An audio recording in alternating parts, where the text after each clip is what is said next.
Facial class start ஆகுது, கவனிங்க நல்லா. இன்னைக்கு என்ன பார்க்க போறீங்க அப்படின்னு பார்த்தீங்கன்னா ஃபேஷியல் கிளாஸ். ஸோ ஃபேஷியல் கிளாஸ்ல வந்து ஃபர்ஸ்ட் நம்ம ஃபேஷியல் தெரப்பி ஸ்ட்ரோக்ஸ் தெரியணும் இல்லையா நம்ம பண்றதுக்கு.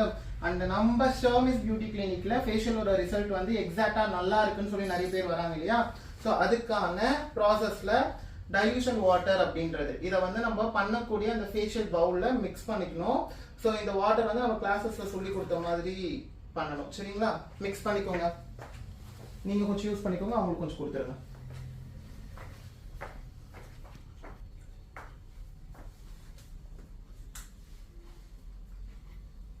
ஓகேவா. ஸோ நெக்ஸ்ட் இப்போ இந்த வாட்டர் போட்டிருக்கிறதுனால நம்ம பண்ற ஃபேஷியல் வந்து நல்லா க்ளோவா மாறும் அண்ட் பிரைட்னஸ் வந்து நம்மளுக்கு நல்லா எடுத்து கொடுக்கும். ஸ்கின்ல இருக்கிற பிக்மெண்ட் எல்லாம் லைட்டன் ஆயிடும். ஓகேவா.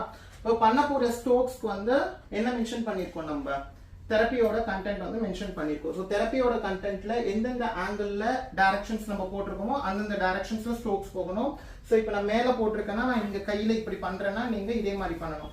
இங்க இந்த ஆங்கிள் கொடுக்குறேன்னா அந்த ஆங்கிள் கொடுக்கணும். டாப் லிஃப்ட் பண்றேன் அப்படின்னா டாப் லிஃப்ட் பண்ணணும். ஸோ அப்பதான் வந்து அந்த ஃபேஷியலோட glow and skin tightening effect நல்லா இருக்கும். சரிங்களா. அண்ட் இந்த பார்ட்லாம் வந்து ரொம்ப சென்சிட்டிவ் ஏரியா, அதுதான் நான் வந்து ஸ்லோ டவுன் அப்படின்னு கொடுத்துருக்கேன். அண்ட் நம்மளுக்கான ப்ரெஷர் பாயிண்ட்ஸ் வந்து இங்க நம்ம மென்ஷன் பண்ணிருக்கோம். சரியா, எந்தெந்த இடத்தாண்ட ப்ரெஷர் பாயிண்ட்ஸ் கொடுக்கணும் அப்படின்றது இங்க இருக்கு. ஸோ நான் பண்றப்ப எங்கேயாவது உங்களுக்கு கன்ஃபியூஷன் ஆச்சுன்னா இந்த ப்ரெஷர் பாயிண்ட்ஸை நீங்க பார்த்து யூஸ் பண்ணிக்கலாம். உங்களோட ஸ்கின்னை பொறுத்து தான் நம்ம க்ரீம்ஸ் வந்து சூஸ் பண்றோம். ஸோ எந்த க்ரீம்ஸ் சூஸ் பண்ணாலும் நம்மளுக்கு பேஸா இருக்கக்கூடியது cleanse, scrub, massage, gel, pack. So cleanse, scrub, massage, gel, pack இந்த கண்டென்ட்ல என்னவா இருக்கும் அப்படின்னு பாத்தீங்கன்னா கிளென்ஸ் வந்து மாய்ஸ்டர்டா இருக்கும், ஸ்க்ரப் வந்து ரஃபா இருக்கும், மசாஜ் கிரீம் ரொம்ப மாய்ஸ்டரா இருக்கும், ஜெல் ரொம்ப ஸ்மூத்தா இருக்கும், பேக் வந்து டைட்னிங் எஃபெக்ட்டுக்கு திக்கா இருக்கும். ஸோ இந்த ப்ரொசீஜர்ஸ்ல தான் நீங்க இப்போ வந்து ஃபேஷியல் ப்ராக்டிஸ் பண்ண போறீங்க. ஒவ்வொரு க்ரீமும் ஒவ்வொரு கிட்டுக்கு ஏற்ற மாதிரி மாறிடும். ஓகேவா, கிட்டுக்கு ஏற்ற மாதிரி க்ரீமோட கண்டென்ட் மாறும். ஆனா மேக்ஸிமம் எல்லா க்ரீம்ஸுமே இந்த பேஸ்ல தான் இருக்கும். இது புரியுதா உங்களுக்கு? இது வந்து உங்களுக்கான க்ரீம்ஸ். ஸோ இதுல வந்து உங்களுக்கு கோல்ட் கிளென்சர்ஸ் இருக்கு, ஸ்க்ரப் இருக்கு, மசாஜ் இருக்கு, ஜெல் இருக்கு, பேக் இருக்கு. அந்த கிளைண்ட்கான க்ரீம் வந்து நீங்க இதை தான் யூஸ் பண்ண போறீங்க. ஸோ இது வந்து இவங்களுக்கான ஸ்கின் க்ரீம்ஸ் நான் எடுத்திருக்கேன்.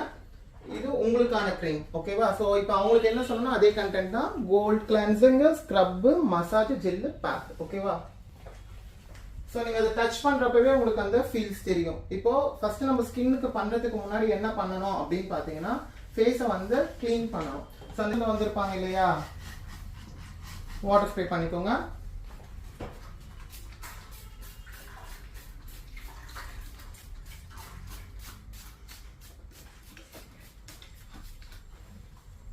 ஸ்பாஞ்ச், 2 ஸ்பாஞ்ச் வேணும்னாலும் யூஸ் பண்ணிக்கலாம், சிங்கிள் ஸ்பாஞ்ச் வேணும்னாலும் நீங்க யூஸ் பண்ணிக்கலாம்.